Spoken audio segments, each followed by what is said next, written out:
Um, it's 8:07 in the evening today. Ay gustong-gusto ko lang talaga mag-vent out ngayon dahil parang hindi ko na kaya.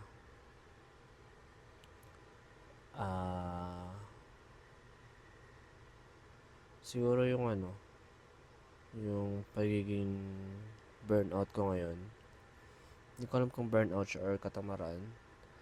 Kasi sometimes na ko yung sarili ko na walang gana sa lahat. Hindi ko alam, siguro binawi nung last year. Kasi yung last year is sobrang inspired akong makapag-ipon ng pera. Pero ngayon, ah, naubos siya. Hindi ko alam kung bakit. Wala akong motivation ngayon. Lagi akong pagod. So, yun. Hindi ko alam kung pinip- pinipili ko lang na maging ganito. Pero, tawag dito,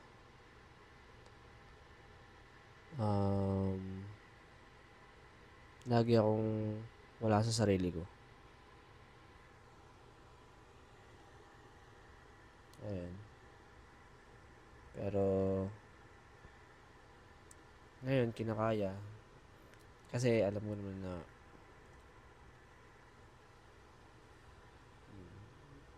ah nasa akin na ang lahat. Like, yung pinangarap ko last year, nasa akin na lahat. Yung phone na yan, laptop, school, lahat pinangarap ko last year, nasa akin na. Ultimo yung sarili kong kwarto, eto, nasa akin na rin. Pero hindi ko pa rin alam kung bakit. Wala akong gana ngayon. Hindi ko alam. Para akong ubos na ewan. Pero tinutuloy-tuloy ko pa rin yung araw-araw kong gawain. Para akong blankong naglalakad sa daan na ginagawa lang lahat ng kailangan gawin. And I'm here lang naman na mag-vent out sa mga nararamdaman ko ngayon. Kasi hindi ko kaya minsan eh. Wala akong paglalabasan. So ayun.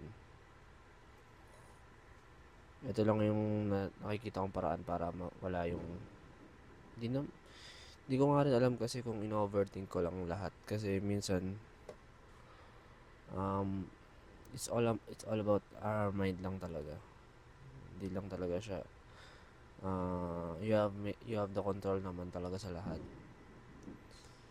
Sarili mo talaga. Pero ngayon siguro in-overthink ko lang lahat. Kaya siya mahirap.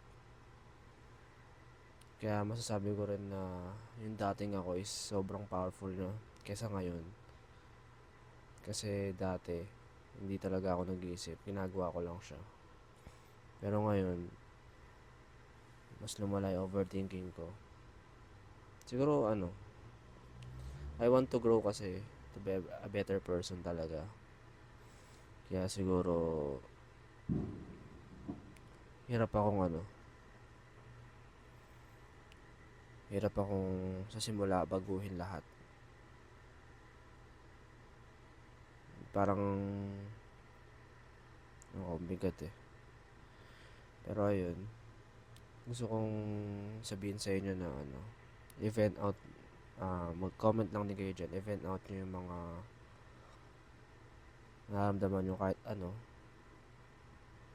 And this video is all about venting out heavy emotions. Pero hindi ko alam kung heavy siya. Kasi para sa akin, nahirapan ako eh. So, yun. I feel relief na. Last one is, I'm 22 years old na rin kasi. So, I feel lost. Hindi siya lost eh. Para siyang para siyang malungkot na journey, na part ng journey ko. Kasi I do my chores sa school nung walang kasama. Kasi yung mga klase ko rin kasi medyo hindi ko sila ka-close. So, college is college. So, kailangan kong mag-act as my own age. Act sa age ko as 22 years old na nandun lang ako para sa school. So, yun. Medyo kasi ma-friends ako eh. So, once wala akong kasama, medyo... Kasi, pero yun din yung inaaral ko ngayon na kapag nasa college ka, sarili mo lang talaga. So, ayun. Ayun lang. Gusto kong i-vent out. Then, sa mga kaedad ko na nasa 22 years old na nasa college, pero kasi ako, mold kasi ako. I think okay lang na nararamdaman mo yung ganito. Pero ay hindi ko naman ino-hope na maramdaman yung nararamdaman ko, pero siguro kung pares tayo na nasa phase ng journey ngayon, I think it's okay naman. Kasama siya siguro talaga. Kasi binabalanse niya yung buhay natin.